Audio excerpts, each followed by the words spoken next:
Good morning.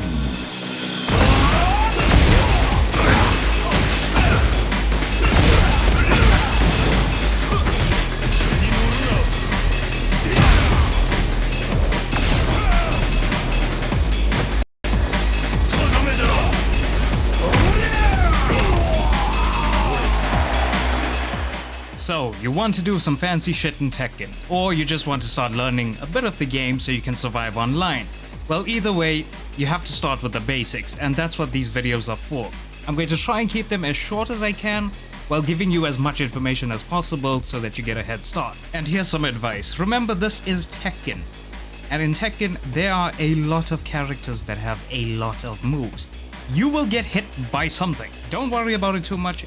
Everyone gets hit by some random shit online. Try and take it easy. Learn at your own pace. So, if you're watching this, I assume you're either new to fighting games or Tekken, or you're coming to Tekken from a different fighting game.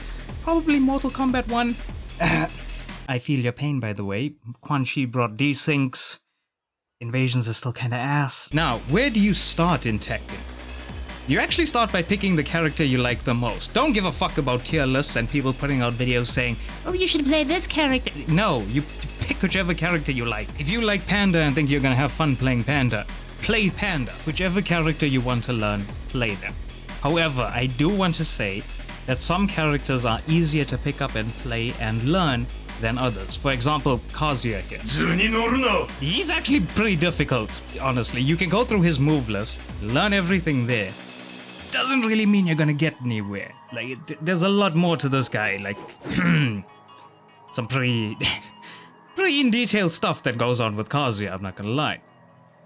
And because of that, he's kinda ass to play. He's pretty hard. He is not a character that is going to carry you. This is quite literally a character that you have to carry yourself. And like a true Mishima, you wanna throw his ass off a cliff sometimes.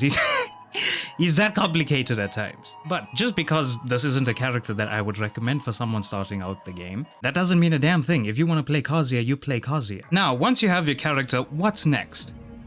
It's this. It's movement. You should learn movement. It's something pretty basic, but also super important in Tekken and can become pretty freaking technical at times as well, and complex. So, what's our basic movements in Tekken? Well, for starters, you hold forward to go towards your opponent, you hold back to go away from your opponent. You double tap forward, you get a dash. You double tap back, you get a back dash. You hold down to crouch.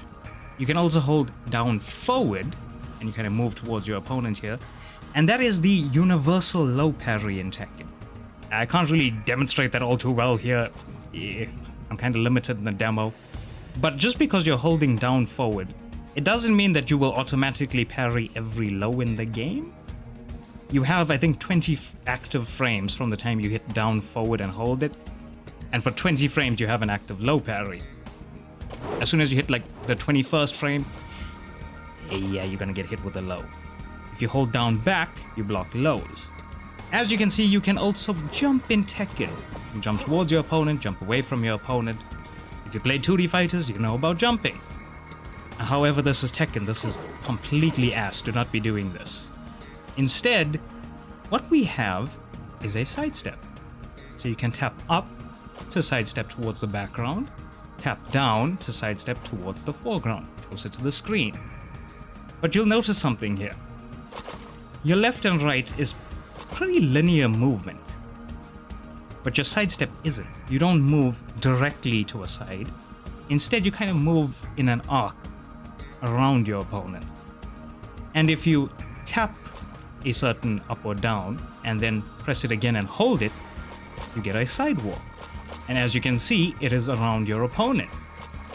Any movement you're doing in Tekken, your central point would always be your opponent. You're moving towards your opponent, away from your opponent, around your opponent.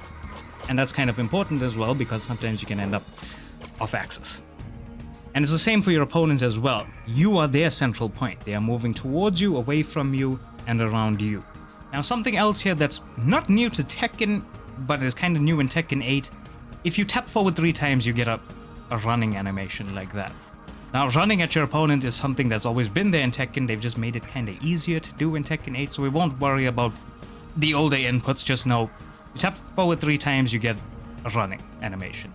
If you tap forward 3 times and then hold it, you'll keep running. But it doesn't really show too well here because Paul is just kind of standing in front of me. But if I knock him away from me, you see that I always run up until where Paul is.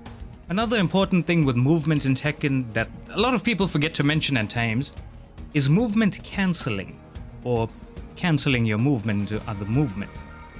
It's one of the things that you're able to do in Tekken. So if I'm sidestepping, I can sidestep into a crouch. If I'm dashing at my opponent, I can crouch. I can dash into a sidestep. This movement cancelling is something you need to get used to. You need to get used to moving around. It's going to be super important. And it's because of this movement cancelling that we end up with more kind of advanced movement. For example, the wave dash is only possible because of movement cancelling.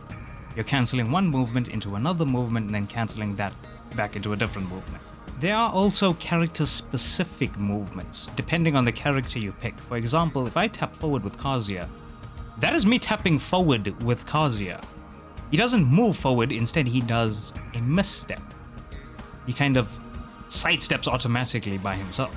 And Kazuya isn't the only character that has some kind of character-specific movement. Nina, for example, has quarter circle back, which is a back sway, that she can cancel since that is movement as well. So once you decide on your character and you start getting used to your basic movements, look up if your character has any kind of character-specific movements and try and learn that. I just realized I said how you block lows in the game, but I don't think I said how you block highs and mids. You just hold them back. Now I do want to mention character states here as well. For example, currently Paul and Kazuya are just standing there. That is the standing state in Tekken. If you're crouching down, you are in a crouching state in Tekken. If you're in the air, you're considered airborne, sometimes in a juggle state as well, when you're in a combo. If you're on the floor, you're grounded, which has numerous different states you can be in. You can be down on the floor like that. You can also end up down on the floor like that.